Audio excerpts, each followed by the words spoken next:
livro de Ezequiel é o livro mais negligenciado da Bíblia. A época de Ezequiel foi marcada por tempos difíceis. Zedequias era o último rei fantoche de Judá. Ele recebeu a autoridade para governar em Jerusalém com um exército pequeno. A cidade foi sitiada mais uma vez e o exército de Nabucodonosor capturou Zedequias. Eles mataram cada um de seus filhos diante de seus olhos, para que ele pudesse ver que a linhagem real havia terminado. Então eles arrancaram seus olhos, para que a última coisa que ele visse fosse seus filhos sendo mortos.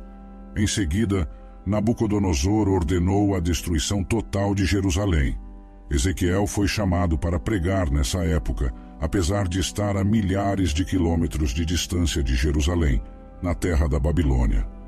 A música tradicional, "Then Dry Bones", tem uma melodia cativante, mas na verdade fala sobre um renascimento em um cemitério.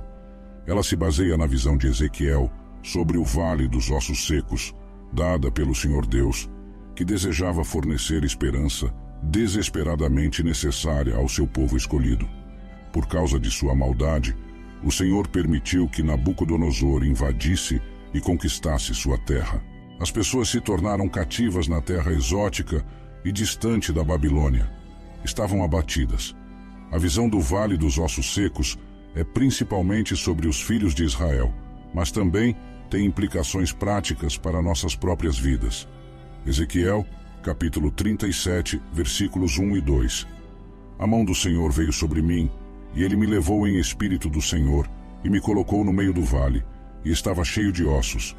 Então ele me fez passar por eles ao redor, e eis que havia muitos, espalhados pelo vale, e eis que estavam muito secos.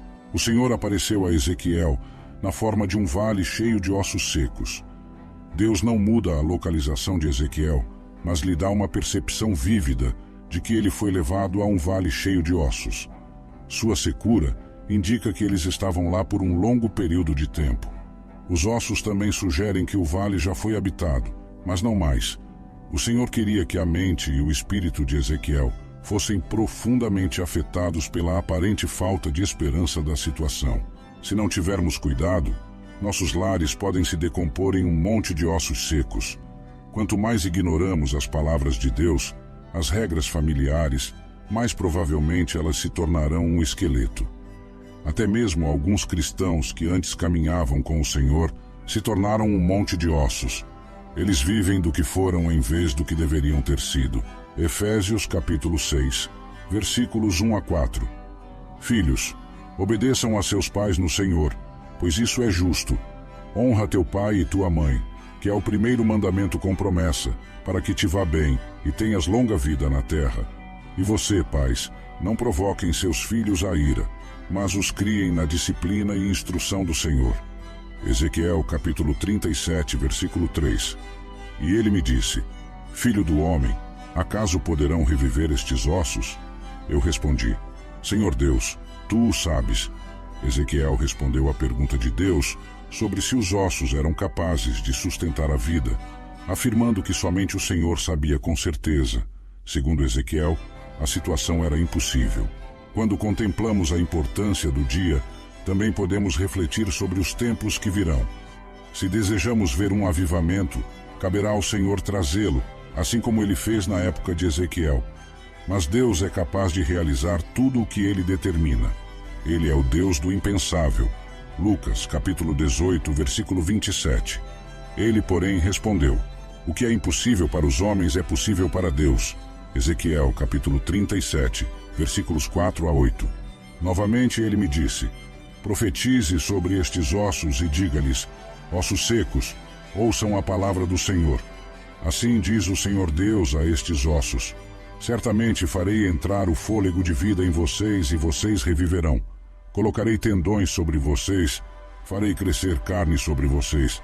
Cobrirei vocês de pele e porei o fôlego em vocês e vocês viverão.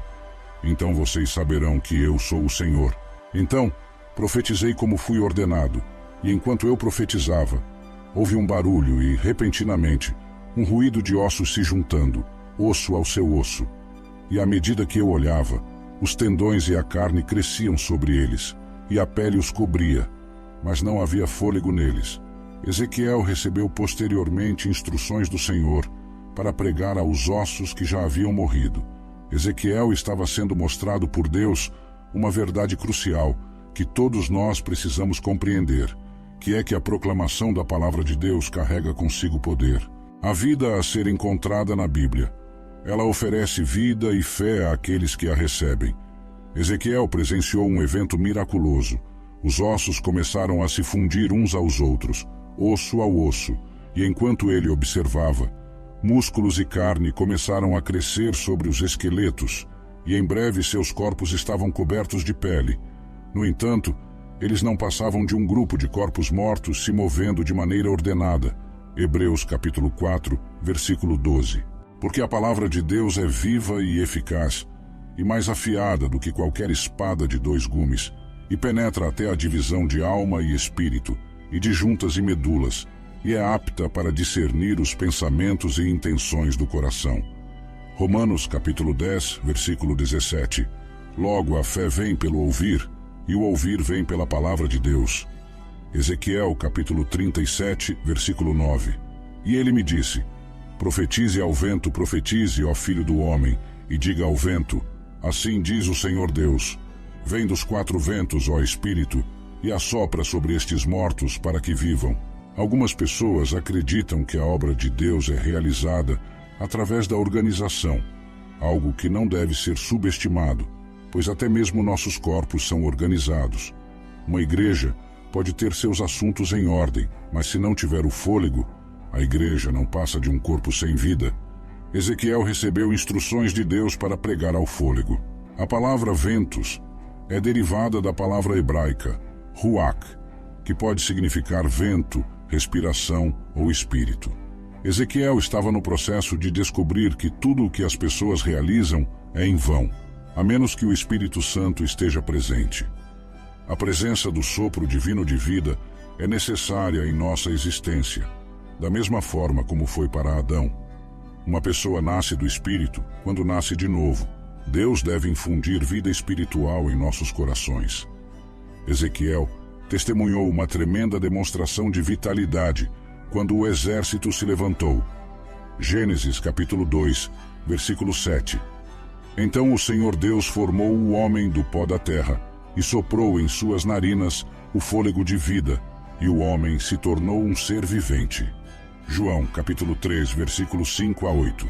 Jesus respondeu: em verdade te digo que se alguém não nascer da água e do Espírito, não pode entrar no reino de Deus. O que é nascido da carne é carne, e o que é nascido do Espírito é Espírito. Não te admires de eu te dizer: importa-vos nascer de novo. O vento sopra onde quer, e ouves o seu som, mas não sabes de onde vem, nem para onde vai. Assim é todo aquele que é nascido do Espírito. Ezequiel capítulo 37, versículo 10. Então profetizei como ele me ordenou, e o fôlego entrou neles, e viveram, e se puseram em pé, um exército grande em extremo. Ezequiel capítulo 37, versículos 11 a 13. E ele me disse: filho do homem, estes ossos são toda a casa de Israel. Eis que dizem: os nossos ossos se secaram, e pereceu a nossa esperança. Estamos de todo exterminados. Portanto, profetiza, e dize-lhes: assim diz o Senhor Deus: eis que eu abrirei as vossas sepulturas, e vos farei subir das vossas sepulturas, ó povo meu, e vos trarei a terra de Israel, e sabereis que eu sou o Senhor, quando eu abrir as vossas sepulturas, e vos fizer subir das vossas sepulturas, ó povo meu. A visão tornou-se clara, e Deus iluminou seu significado edificante. Os israelitas haviam perdido toda a esperança, mas Deus havia prometido a eles que experimentariam um avivamento nacional. Eles haviam sido encurralados e espalhados pela região.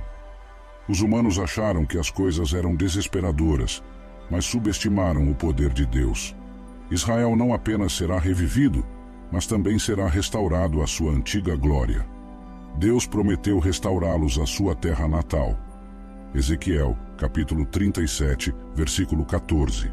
Porei o meu espírito em vocês, e vocês viverão, e os estabelecerei em sua própria terra. Então vocês saberão que eu, o Senhor, falei e cumpri, diz o Senhor Deus. Deus concluiu a visão para ele, pois Ezequiel não respondeu, e então Deus lhe revelou o significado, como ele iria ressuscitar os ossos desconexos de Israel, que haviam perdido toda a vitalidade. Palavra e Espírito seriam os meios pelos quais ele alcançaria esse objetivo. Foi revelado a Ezequiel que ele deveria profetizar a respeito desses ossos, e foi instruído a dizer a eles: ossos secos, ouçam a palavra do Senhor. Então, quando Ezequiel obedeceu, Deus permitiu que os ossos começassem a se unir novamente, enquanto tendões, carne e pele lhes davam sua forma original. No entanto, a palavra tinha que ser seguida pela concessão do Espírito, para que esses corpos recebessem o fôlego e voltassem à vida, o que é um exemplo clássico de avivamento. A revitalização espiritual da Igreja de Deus, nos tempos modernos, ocorre por meio da palavra e do Espírito. Quando algum desses elementos está ausente, o povo de Deus não consegue ter uma experiência significativa da presença de Deus entre eles. 2 Coríntios, capítulo 3, versículos 17 e 18. Ora, o Senhor é o Espírito, e onde está o Espírito do Senhor, ali há liberdade. Mas todos nós, com o rosto descoberto, refletindo como um espelho a glória do Senhor, somos transformados de glória em glória, na mesma imagem, como pelo Espírito do Senhor. De acordo com a palavra de Deus, nossas transgressões e pecados anteriormente nos tornaram tão sem vida quanto um monte de ossos secos. Por outro lado, Deus nos transmitiu uma mensagem de esperança quando reconhecemos Jesus Cristo como nosso Senhor e Salvador. Ele nos vivificou, ou seja, nos trouxe de volta à vida. Chegou a hora de compartilharmos essa palavra de esperança com aqueles que, por causa de seus pecados e transgressões, ainda estão espiritualmente mortos. Se espalharmos a palavra e mantivermos em mente que dependemos do Espírito Santo para força e direção, talvez possamos testemunhar um avivamento em uma sepultura. Efésios, capítulo 2, versículo 1. E vos vivificou, estando vós mortos em ofensas e pecados. Romanos, capítulo 5, versículo 8. Mas Deus prova o seu amor para conosco em que Cristo morreu por nós, sendo nós ainda pecadores. Convido você para assistir ao vídeo Quem é o Espírito Santo? Uma exploração profunda sobre a terceira pessoa da Trindade. Este vídeo traz revelações fascinantes sobre o Espírito Santo e seu papel fundamental em nossas vidas.